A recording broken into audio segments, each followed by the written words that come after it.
Je pense qu'aujourd'hui, ce que les citoyens tentent, c'est de savoir sur quel pied danser, quelles vont être les mesures de relance qui vont permettre d'éviter des faillites à gogo, d'éviter que des familles boivent le bouillon et qu'on puisse alors redresser ce pays rapidement, réorienter son économie vers quelque chose de plus régénérateur, plus humain, plus vert.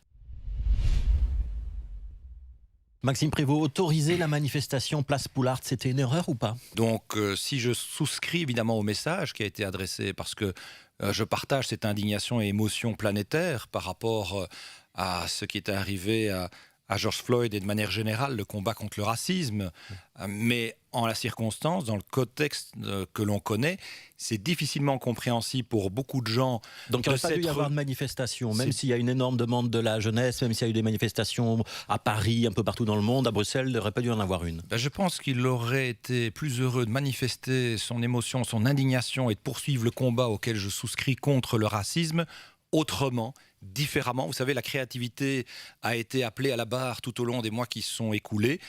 Probablement aurait-il été plus heureux de faire autre chose que d'autoriser un rassemblement de 10 000 personnes, puisque c'est difficile de comprendre qu'on a dû imposer à des indépendants de fermer boutique, de cesser leur activité, à des familles de ne pas aller voir leurs parents, leurs grands-parents, d'en s'entendre dire que notre bulle est limitée à 10 personnes, et puis dans le même temps voir une telle promiscuité. Moi, ce qui me choque de surcroît dans ce que l'on a pu constater hier, c'est ces actes de vandalisme, de pillage, et qui en plus sont à contre-courant, ils sont contre-productifs, puisque c'est une manifestation qui vise précisément à dénoncer les actes de racisme, les raccourcis gratuits. Est-ce que la police aurait dû intervenir plus vite? Je termine. Et là, vous avez des gens devant leur écran hier qui ont vu ces images, et une partie d'entre eux vont précisément développer un sentiment de rejet qui n'est pas celui que l'on souhaitait, contre lequel on manifestait. Et je vois d'ailleurs déjà sur les réseaux sociaux le Vlaams Belang qui en fait ses choux gras. C'est regrettable. Est-ce que la police aurait dû intervenir plus vite?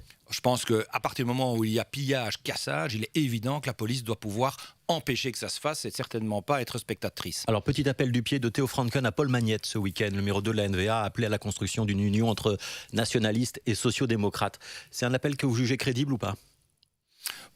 C'est logique qu'il soit formulé. Depuis qu'on travaille tous les partis ensemble à la gestion de cette crise, à l'accompagnement du travail de la Première ministre, les choses se passent avec respect, de manière constructive, et j'ose croire que ça peut continuer. Donc ça veut dire qu'on doit négocier avec la NVA et que le PS doit accepter de négocier avec la NVA? Ah, bien sûr, je pense, à mon estime, que l'on doit partir de l'assiette des 10 partis qui aujourd'hui travaillent aux côtés de la Première ministre pour démarrer des discussions, des négociations. Est-ce qu'au final, ça veut dire que la NVA sera dans le gouvernement ou pas? Je n'en sais rien, c'est trop tôt pour savoir qui sera dans le bateau, mais l'enjeu face à l'immensité du marasme socio-économique auquel nous sommes confrontés et qui va affecter les familles durablement pendant des mois, si pas des années, il faut que l'on puisse d'abord rester dans cette union nationale pour identifier les mesures de relance utiles. Je pense qu'aujourd'hui, ce que les citoyens tentent, c'est de savoir sur quel pied danser, quelles vont être les mesures de relance qui vont permettre d'éviter des faillites à gogo, d'éviter que des familles boivent le bouillon et qu'on puisse alors redresser ce pays